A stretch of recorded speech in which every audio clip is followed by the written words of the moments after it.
my friends. Hello.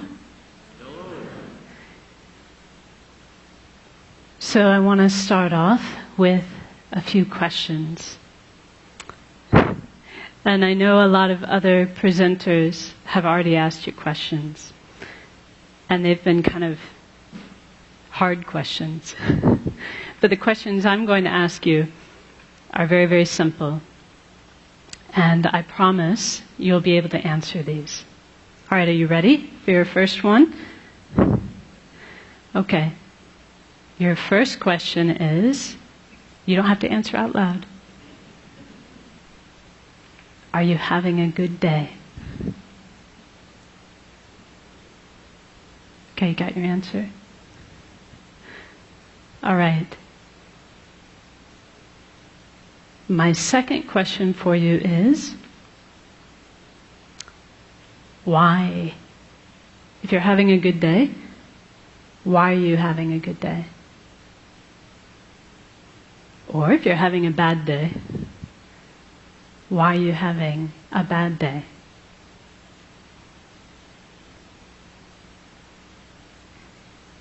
So I have one more question for you.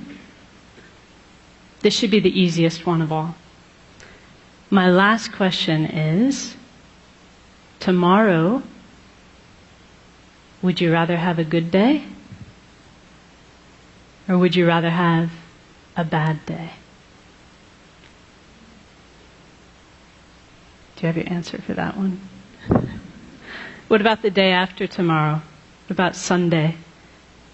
Let's see. Yeah, that's right. Tomorrow's Saturday. Sunday. How about Monday? Would you like to have a good day or a bad day on Monday? Tuesday? Wednesday? Thursday? Friday? This time next week? A good day or a bad day?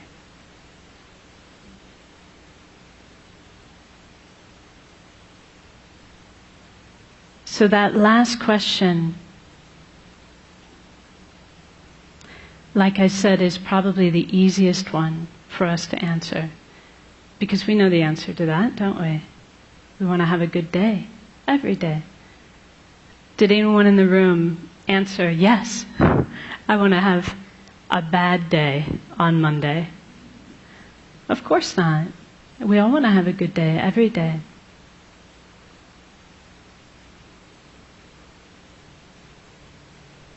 So this is really speaking to the type of happiness that we all wish for in our heart of hearts.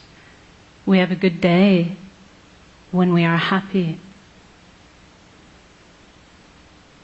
And we want to be happy every day. There's never a day when we don't want to be happy. But whether or not we have good days or bad days really depends upon how we answered the second question. Do you remember the second question? What was the second question? Why? Why am I having a good day? Why am I having a bad day? So one thing that my teacher says, his name is Geshe Kelsang Gyatso, and he says that much of the time our mind is like a balloon in the wind, blown here and there by external circumstances. Do you know that feeling? He says when things are going well, when they're going our way, we feel happy. But then if something goes wrong, for example, he says if we're forced to work with a colleague that we dislike, but I'm sure none of you have colleagues you dislike, right?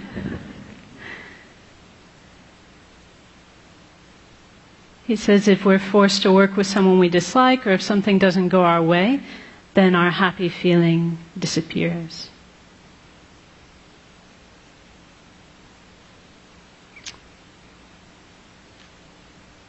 So as long as our answer to the question, why am I having a good day, or why am I having a bad day?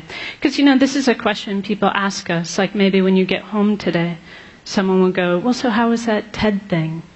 Did you have a good day? And we'll say, yeah, I did. There was this lady and she talked to us about how we need to be about compassionate towards former inmates, and there was this performer who did this awesome beatboxing thing with his mouth, and this person and that person. As long as our reasons for why we had a good day are a list of external conditions, then we're not going to have the stable happiness that we all want. Does that make sense to you? Because if that's what our happiness depends upon, because we cannot control people and circumstances every single day, then our happiness will be in the hands of others, won't it? It'll be at the whim of our circumstances. So if you really wish to have a good day every day, we've got 2 things we need to do.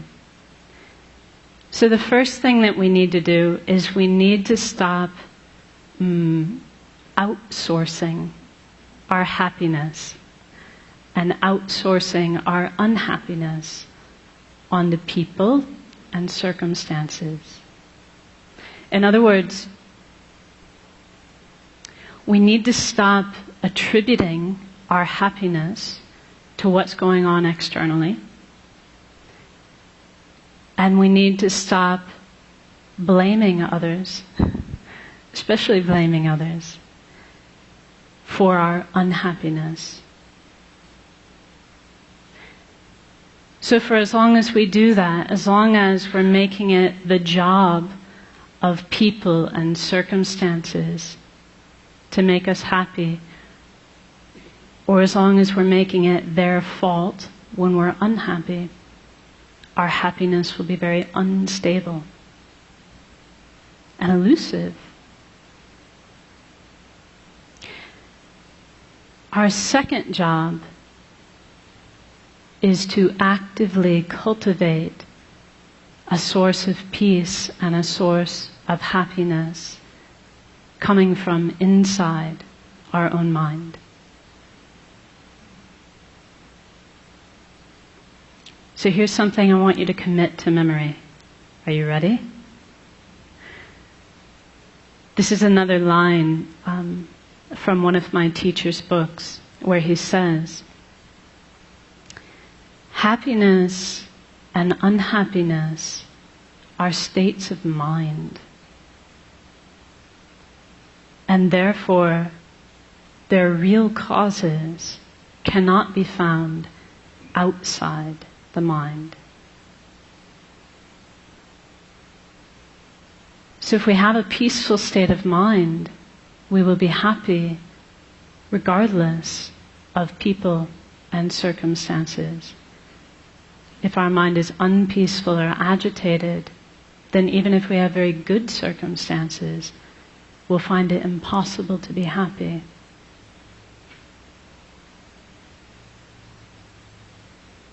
So in other words, it's not what is happening that is making us happy or unhappy. It is how we are responding to those things that determines whether we are happy or unhappy. It is what our state of mind is like that determines our happiness or our unhappiness. So how are we going to do this? So we can all understand this. Like intellectually, it's not rocket science, is it? It's not hard to understand. And maybe to a certain extent, as I tell you these things, you're like, yeah, I knew that already. I knew that already. But how do we actually do it? How do we actually cultivate this stable peace of mind that we can rely upon regardless of the external circumstances? So this is really where meditation comes into play. And I would say I would need a whole other TED Talk, hint, hint, in order to really do the subject of meditation justice. But for our purposes today, we can say that meditation is a mental action.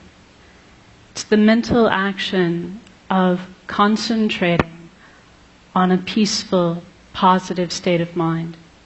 If we do that, if we concentrate on a peaceful, positive state of mind, then we can say we're meditating. Whether that's like this, right? See, actually, you don't know if I'm meditating or not, because I could be thinking about my grocery list.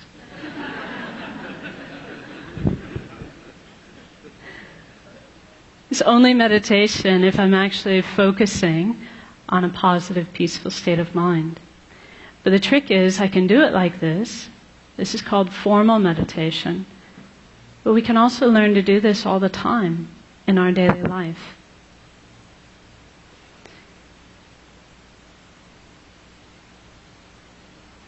So see, here's a perfect opportunity. We concentrate on a mind of patience. We're not disturbed, not unhappy. So why don't we try it now? Are you up for it? Just a short meditation. According to the clock, I've got 3 minutes left. This is going to be a very brief one. But let's actually try it. Let's try to tap into our own potential for a peaceful, positive state of mind. So now I'll ask you just to sit comfortably and place your feet flat on the floor and your hands within your lap.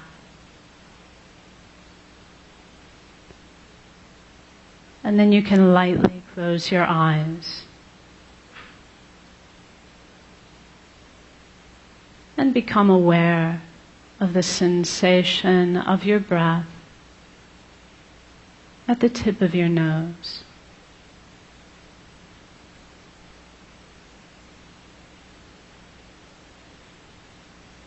And as you breathe out, you can imagine you are breathing out any agitation,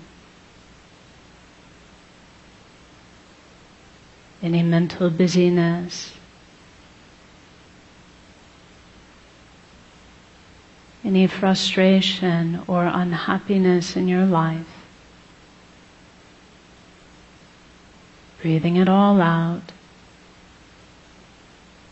like dark smoke.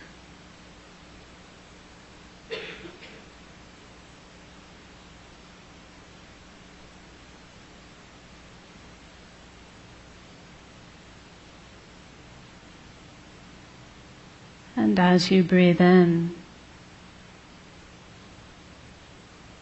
you can imagine and believe that you are breathing in a clear, bright light,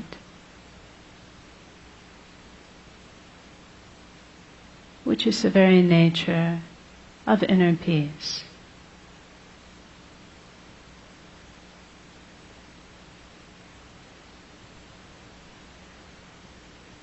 And you can imagine that this clear, bright light fills your entire body and mind.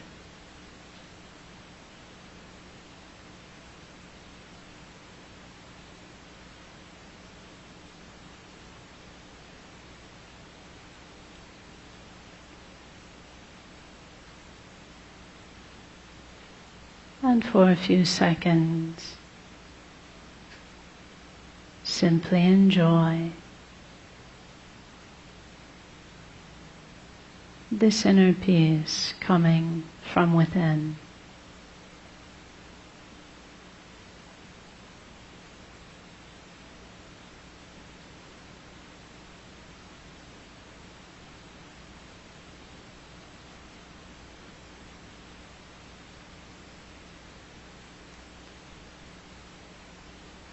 And now as we finish,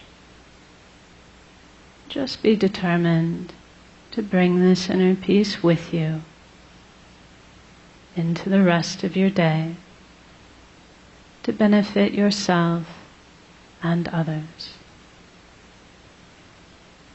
So now we rise from meditation. Thank you very much.